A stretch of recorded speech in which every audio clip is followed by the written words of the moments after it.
Chandrababu Naidu sir గారికి రేపటి దినం అనగా నవంబర్ 1వ తేదీన మన రాష్ట్ర ముఖ్యమంత్రి వర్యులు చంద్రబాబు నాయుడు గారు తలుపుల మండలం పెద్దనవారిపల్లి ఎన్టీఆర్ భరోసా పింఛన్ల పంపిణీ కార్యక్రమానికి విచ్చేస్తున్న సందర్భంగా అదే మండలానికి అనగా తలుపుల మండలం తురకవాన్లపల్లికి చెందిన వనం గోవర్ధన్ నాయుడు వనం త్యాగరాజు నాయుడు అయిన నేను నిరుపేద కుటుంబానికి చెందిన 2 కాళ్ళు పోలియో కారణంగా దివ్యాంగుడిని అయ్యాను. నేను BA BEd పూర్తి చేసి నిరుద్యోగిని అయ్యాను. నేను నివసించడానికి ఇల్లు లేదు. నేను ప్రస్తుతం ఉన్న ఇల్లు బోధకొట్టం. వర్షం కారణంగా మొత్తం నానిపోయి ఒక పక్క పడిపోయినది. కొన్ని రోజులుగా భయంగాను కొట్టంలో నివసించుచున్నాను. ఇంటి విషయమై సదరు తలుపుల మండలం MRO గారికి, హౌసింగ్ DE AE గారికి, RDO గారికి, MLA గారికి, జిల్లా కలెక్టర్ వారికి ఎన్నో పర్యాయాలు అర్జీలు సమర్పించాను.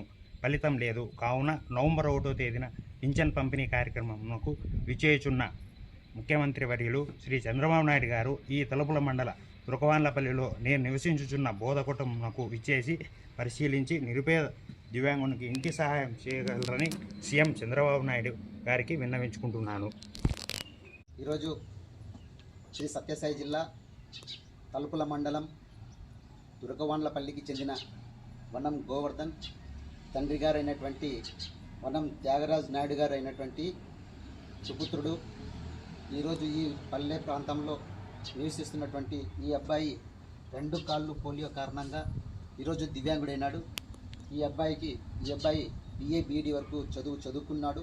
ఈరోజు తను నివాసం ఉంటున్నటువంటి ఈ బోధకోటం ఒకసారి చూస్తుంటారు.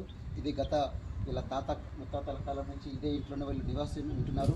ఇది వర్షాభావం వచ్చినప్పుడల్లా ఇది పూర్తిగా నానిపోవడము, రాళ్ళు పడడము, భయంగా వీళ్ళు బ్రతుకుతున్నారు. సో దీని విషయమై సదరు అధికారులకు కూడా గతంలో MRO గారికి, అదేవిధంగా జిల్లా కలెక్టర్ వారికి, హౌసింగ్ వారికి, లోకల్లో రాజకీయ నాయకులుగా వీటి విషయంలో విన్నవించుకోవడం జరిగింది. కానీ ఏ ఒక్క నాయకుడు కూడా వీటి విషయంలో పట్టించుకునే దాఖలాలు అయితే లేకపోవడం చాలా సిగ్గుచేటు.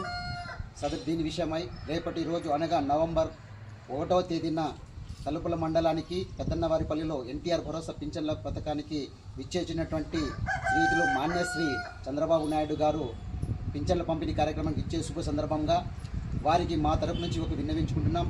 ఈ దివ్యాంగునికి వీళ్ళ ఇంట్లో 2 దివ్యాంగులు ఉన్నారు.